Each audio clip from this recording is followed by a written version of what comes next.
Hello mga ka-Chufus, at nandito tayo sa University of the East at kasama natin si Sir Jerry. Hello, magandang hapon po sa inyong lahat. And sir, regarding po pala sa UE, ano pala yung mga iba't ibang mga ano po dito, program po?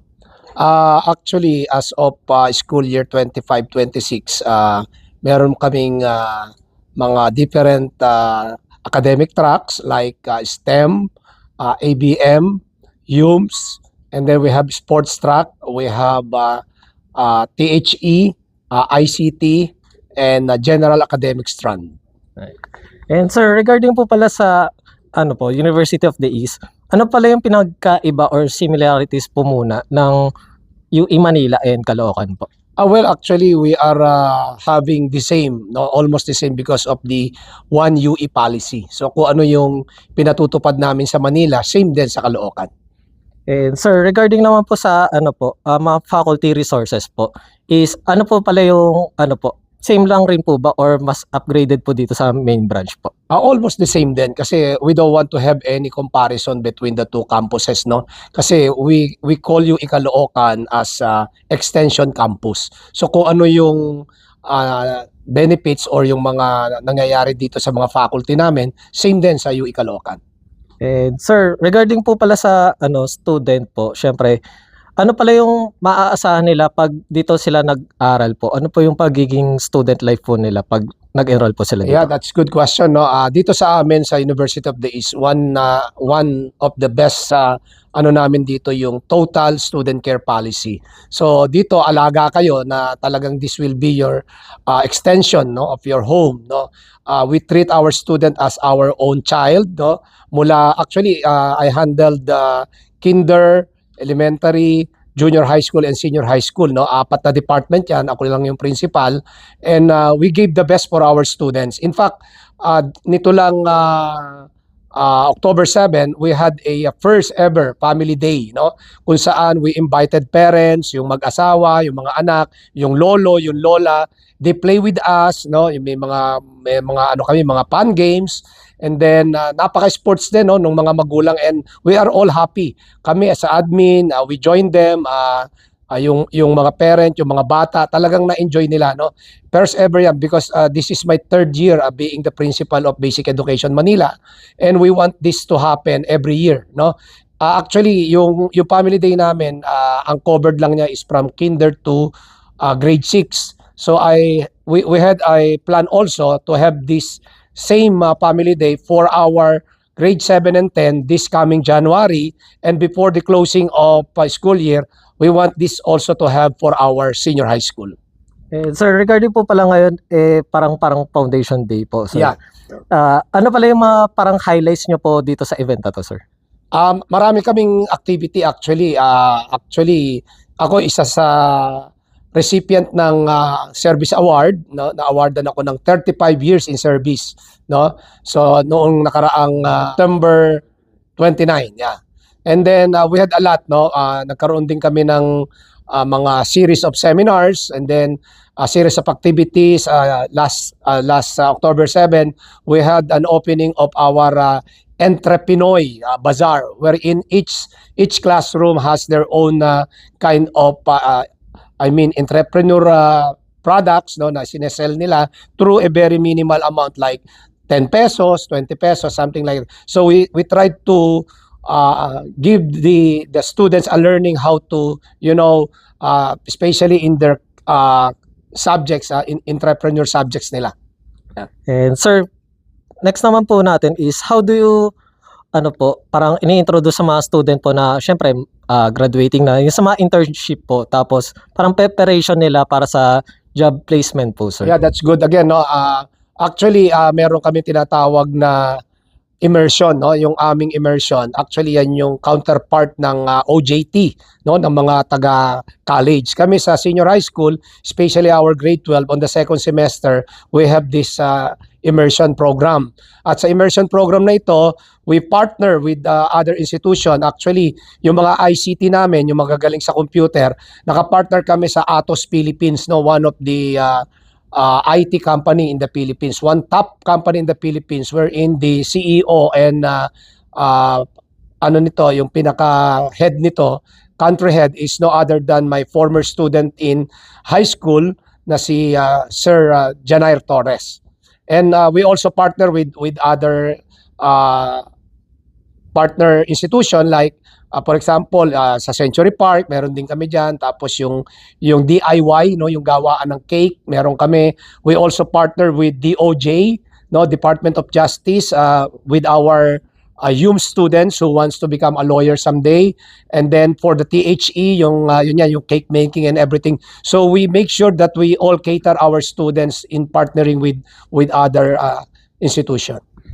And sir, para naman po sa ano po, academic program, sir, is ano pala yung parang pinaka-highlights nyo po or parang ini-endorse nyo po na bagong ano nyo po? Yeah, dito sa University of the East, meron kami dito na tinatawag na MI, no? MI program or yung Multiple Intelligences program. In fact, we had more than 40, no? I think 42 multiple intelligences clubs wherein students can registered on their first day. They are allowed to choose at least 2 MI clubs, no, for them to be members, like for example photography club, no, and then we have also those kind of intelligence mathematically, and then singing, dancing and everything.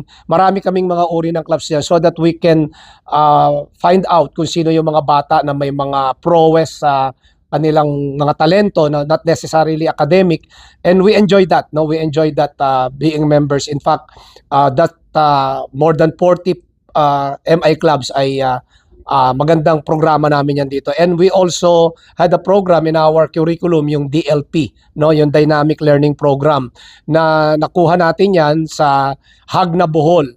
I myself is one of the person who went there. Nagkaroon kami ng benchmarking at ngayon parang kami yata yung unang private school, no, na nagpaprograma ng DLP, na ngayon ang mga trainer ng DLP coming from our department, from Basic Education of UE. And DepEd, yung mismong DepEd, hinihiram sila, no, para sila yung mag-train, no, sa ibang private and even in the public school, yung dynamic learning program. And Sir Jerry, regarding po pala sa mga ano po, syempre mga out of school youth, may nagtanong rin po sa akin kung nag-ano rin po ba kayo ng alternative learning po tsaka mga TESDA programs Well, po, sir? so far sa Manila, I am open, no. So far sa ngayon wala pa, to be honest. But in UE Caloocan, it was started by the UECO director, my friend, the Director Espiritu. Meron na doon yung ALS program nila doon. And we do hope that next school year we can extend it from Caloocan to UE Manila. And I'm very open at gustong-gusto ko yan na magkaroon din kami ng ALS dito sa Manila. And sir, ito po, isa po rin sa mga tinanong sa akin, sir, is what are the requirements daw po para maging scholar po sa isang University of the East po? Well, actually, as far as scholarship, kung ikaw ay completers ng grade 10, no, sa iyong pinanggalingang school, and you are among the number 1 among the graduates of at least 50 graduates ng iyong school, 100% scholar ka sa University of the East, no, wala kang babayaran kahit 5. And then if you are number 2 among the 50 graduates, ay meron ka namang 50% discount. And then once you get in, there's a lot of scholarship we offered. Like meron kaming sports scholarship, kung magiging athlete ka, no, maging dancer ka, meron kaming cultural scholarship, pagka naging dancer ka, naging singer ka, pwede kang maka-avail ng scholarship. And we had a lot of scholarship pa rin na ino-offer, lalo na kung magiging consistent ka number 1 sa klase, So, dire-diretso pa rin yung scholarship mo. Halimbawa, pumasok ka ng grade 11, ikaw pa rin yung top 1. So, diretso pa rin yung 100% na na scholarship mo. Another one is the voucher system given by the government, no? I think everybody knows that, na kapag galing ka ng public school, automatic na meron kang discount na 22,500 sa yung tuition fee for the entire school year. And kung ikaw naman ay galing sa private, na doon ka nag-completers ng grade 10, papasok ka sa amin, automatic din na meron kang 18,000 na discount doon sa voucher mo as a student ng University of the East. Sir, please invite naman po sa ating mga inspiring na gusto rin maging student dito po sa UE po. Yeah, I'm inviting everyone. We cater po kinder, elementary, junior high school, and senior high school. Since I became principal po noong 2023, marami po tayong mga programa na makatutulong hindi lang po academics, kundi po sa pag-grow ng ating mga anak. At dito po sa UE, I have always propagate 4 word of wisdom. Lagi ko pong sinasabi rito na ang batang may pangarap, tagumpay na. Ikalawa po, ang mabuting gawa, hindi dapat ikahiya. Ikatlo po, wala po tayong dapat ikabahala kung tayo ay laging nasa tama. And lastly po, sa wikang English, lagi ko pong sinasabi sa aking mga mag-aaral that education will change your life. So come and go to UE, and then kahit po ako personally, ako po ang mag-assist sa inyo para po maka-enroll kayo dito sa University of the East. Hindi po kayo mahihirapan mag-enroll. Even the very own principal po, i-cater ko po kayo. Hindi po nakalak ang office ko everyday. Pwede po kayong pumunta. Hindi nyo po kailangan ng appointment sa akin. Tutulong po ako sa inyo sa abot ng aking makakaya. And rest assured po that your son and daughters is in good hands. Dito po yan sa aming pamantasan, ang Basic Education Department ng University of the East, Manila, where your child future begins in the East. Nice. Thank you, Sir Jerry. Thank you, thank you. Thank you, Sir Alex. Thank you.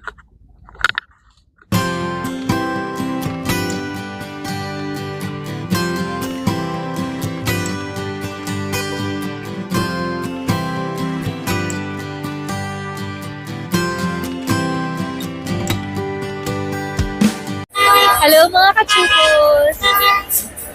Hello mga kachupos! Hello mga kachupos! Kamusta? It's been a long time! Hello mga ka-Chupals at nasa University of the East tayo at kasama natin si Sir Steven. Hello po.